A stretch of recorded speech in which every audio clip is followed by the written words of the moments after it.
Hi అండి, నమస్తే. Welcome to read with Yashu.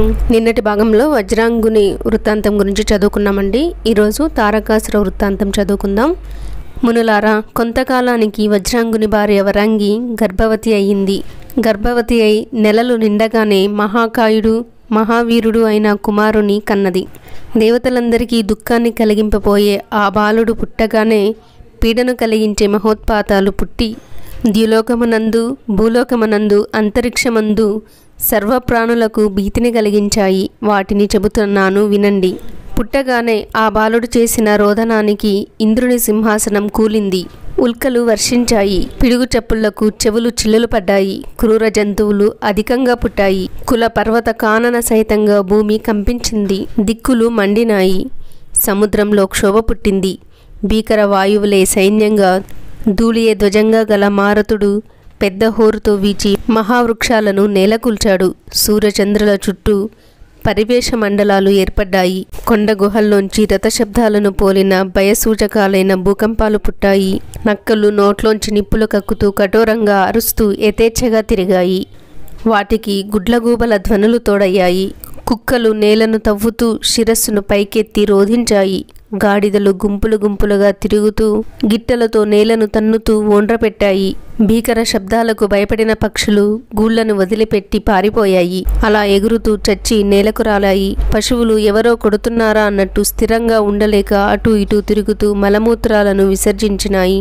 గోవులు బాష్పనేత్రాలతో రక్తాన్ని స్రవించాయి. పాలిచ్చిన ఆ పాలు దుర్గంధభరితంగా ఉన్నాయి. మేఘాలు చీమును వర్షించాయి. దేవతా ప్రతిమలు తుల్లిపడి కన్నీరు కార్చాయి. ఆకాశంలో గ్రహయుద్ధం జరిగింది. ఇంకా అనేక ఉత్పాతాలు సంభవించాయి. వాటిని చూసి ముల్లోకాల జనాలు భయభ్రాంతులయ్యారు. ఆ బాలునికి కశ్యప ప్రజాపతి తారకుడని నామకరణం చేశాడు. తారకుడు శీఘ్రంగా పెరిగి పెద్దవాడై బ్రహ్మను గూర్చి తపస్సు చేసి వరాలను పొందాలనే సంకల్పంతో తల్లిని అనుజ్ఞయిమ్మని కోరాడు. తల్లి అనుమతించింది. తారకుడు మధువనాన్ని చేరి బ్రహ్మను గూర్చి తపస్సు మొదలుపెట్టాడు. చేతులు పైకెత్తి ఒంటికాలిపై నిలబడి కొంతకాలం, కేవలం బొటనవేలిపై నిలబడి కొంతకాలం, నీటిని తాగుతూ కొంతకాలం, గాలిని భక్షించి కొంతకాలం, నీటిలో నిలబడి నేలపై నిలబడి, అగ్నుల మధ్య అరచేతిపై నేలపై నిలబడి, చెట్టు కొమ్మకు చేతులతోనూ కాళ్లతోనూ వేలాడుతూ ఇలా కొంతకాలం చొప్పున కొన్ని వందల సంవత్సరాలు మహాఘోరంగా వినేవారికి విస్మయం కలిగించే విధంగా తపస్సు చేశాడు. అతని శిరస్సు నుండి గొప్ప తేజస్సు పుట్టి మహోపద్రవాన్ని కలిగించింది. అంతలో ఈ విపత్తు నుండి లోకాలను రక్షించమని గీర్వాణులు సృష్టికర్త అయిన బ్రహ్మను కోరగా, లోకోపద్రవానికి హేతువును హించి తారకుని ఎదుట ప్రత్యక్షమయ్యాడు పితామహుడు. ప్రత్యక్షమై తారకునితో, వచ్చా, నీ ఉగ్ర తపస్సుకు లోకాలన్నీ వ్యాకులపడ్డాయి. నీ మనోరథం నెరవేరే వరాన్ని కోరుకో, తప్పక ఇస్తాను అన్నాడు. అప్పుడు తారకాసురుడు ఇలా 2 వరాలను కోరాడు. పితామహ, నీ సృష్టిలో మత్యుల్యుడైన బలవంతుడు మరొక పురుషుడు ఉండరాదు. శివవీర్యంతో జన్మించిన కుమారుడు సేనాపతి అయి ఏనాడు నాపై ఆయుధాన్ని ప్రయోగిస్తాడో అప్పుడు మాత్రమే నాకు మరణాన్ని అనుగ్రహించు. ఈ 2 దుర్ఘటమైన వరాలను తారకునికిచ్చి తన లోకానికి చేరుకున్నాడు బ్రహ్మ. అప్పుడు ఆ రాక్షసుడు శోణితమనే తన నగరానికి చేరుకున్నాడు.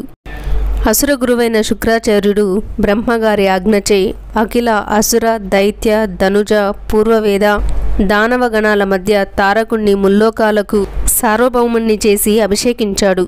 వాడు యథావిధిగా రాజనీతిని ప్రవర్తిల్ల చేస్తూ ప్రజలను చక్కగా పాలించాడు. భూమిని దున్నకుండా పంటలు పండాయి.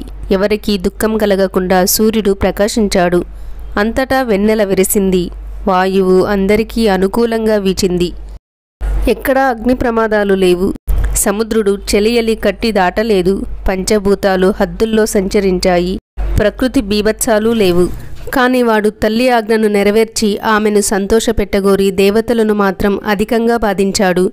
దేవతల వద్దనున్న శ్రేష్ఠ వస్తువులను లాక్కున్నాడు.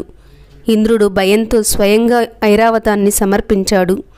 కుబేరుడు నవనిధులను దారపోశాడు. వరుణుడు శ్వేతాశ్వాలను తెచ్చి ఇచ్చాడు. ఋషులు కామధేనువును బహుమానంగా ఇచ్చారు. అతను ముల్లోకాలను వశం చేసుకుని ఇంద్ర పదవిని అధిష్ఠించి దేవతలనందరినీ తరిమి ఆ పదవులలో దైత్యులను నియమించాడు. తన సేవకులుగా దేవజాతులను వియోగించాడు. అప్పుడు ఇంద్రునితో కూడి సర్వదేవతలు దిక్కుతోచని వారై బ్రహ్మగారిని శరణు పొందారు.